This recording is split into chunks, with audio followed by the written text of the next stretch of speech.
গলা চুলকাবে না কি করে লতি রানবেন? তো আমার রেসিপিটা দেখেন। আমি কড়াইতে একটু লবণ আর একটু তেল দিয়ে লতিটি ঢেলে দিলাম।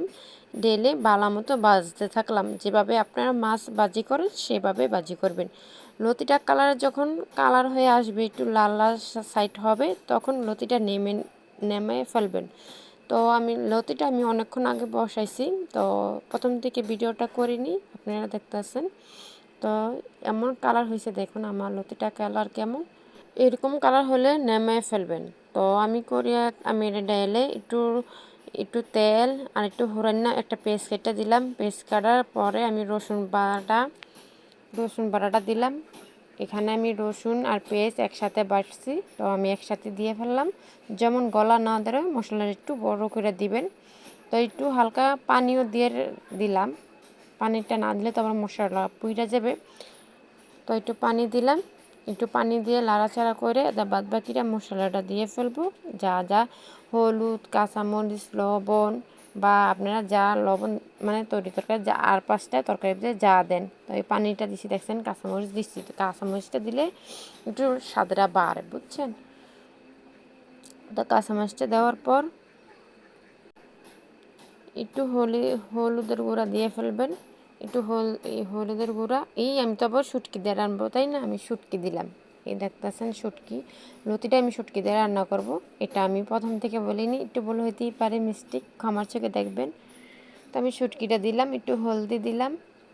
হলদি দেওয়ার পর একটু মুসু করে দেব। মানে আপনারা যেমন জাল খাবেন, যতটুকু হলদি খাইবেন, যে যতটুকু পরিমাণে খান অতটুকু পরিমাণেই দিবেন। তো দেখতেছেন আমার এটা আমি ভালো মতন লাড়া দিয়ে নিছি, মানে হলুদের কালারটা বোঝানোর জন্য একটু লাড়া দিয়ে নিছি। তো দেখতেছেন আমি আস্তে আস্তে সব মশলা দিতেছি। আমার হলদিটা একটু কম হয়েছিল, তার জন্য পরিবর্তে আবার দিছি। তো আমি একটু মসুর গুঁড়া দিতেছি। দেখেন আপনারা জাল যেরকম খাইবেন তেরকম ওরকমই দিবেন। আমি জাল একটু বেশি খাই, আমার মোষটা অত আবার জাল না, তার জন্য আমি বেশি দিতেছি। তারপর আমি এখানে কি মশলা ব্যবহার করছি, হলুদ দিছি, মসুর গুঁড়া দিছি, তারপর জিরা গুঁড়া দিছি, তারপর হজের গুঁড়া দিছি, লবণ দিছি, শুটকি দিছি। দিয়ে এই মশলাটির ভালো মতো কষে নিছি। আমি যেগুলো আপনাদের কিছুটা দেখাইছি, কিছুটা দেখাতে পারিনি, আমাকে মাফ করবেন। কেননা ভিডিওটা অনেকটা বড় হয়ে যায়, তার কারণে আমি ভিডিওটা যত পারতাছি ছোটো করে রাখতেছি। তারপর আগেতেই আমি লতিটি ভেজে রাখছিলাম, সে ভাজা টা দিয়ে দিছি। আমি আগে করলাম তেলটা দিয়ে ভাজি করে নিছি, আপনারা দেখছেন, আপনাদের দেখাইছি প্রথমে। তো সেই লতিটা দিয়ে ফেলছি। এবার লতিটাকে ভালো মতো কষিয়ে নিব। যত কষাবেন ততই খেতে স্বাদ বাড়বে। আর আমার লতিটা করলাম ওই যেখানে ভাজি সেখানে সিদ্ধ হয়ে গেছে আর আপনারা যখন ভাজিটা করবেন লতিটা তেল দিয়ে, তখন ভালো মতো ভাজি করবেন যখন লতিটা সেখানে সিদ্ধ হয়ে যায়। তো আমার সেই লতিটা আগের থেকে সিদ্ধ হয়ে আছে, তার জন্য আমি বেশি কষানো লাগবে না আমার। এখানেই শেষ। আমি একটু অল্প পরিমাণের আমি পানি দিয়ে লইলাম।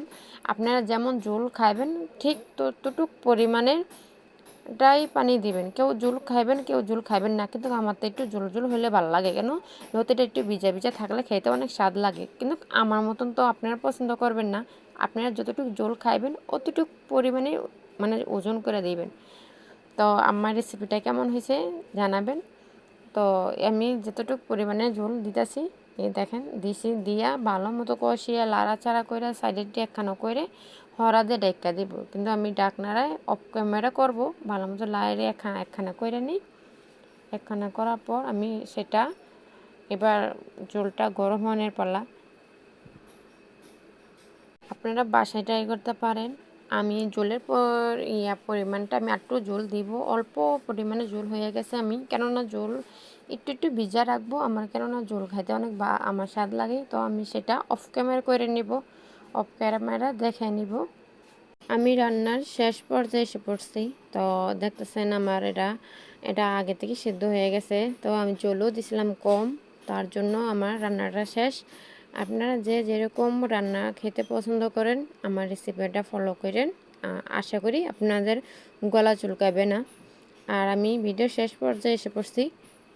আর আমার ভিডিওটা যদি ভালো লাগে তো আমাকে ফলো করে রাখবেন, আর আমাকে আমার ভিডিও করার জন্য উৎসাহ দিবেন। তো আপনাদের ভালোবাসা নিয়ে আরেকটি পরবর্তী ভিডিও নিয়ে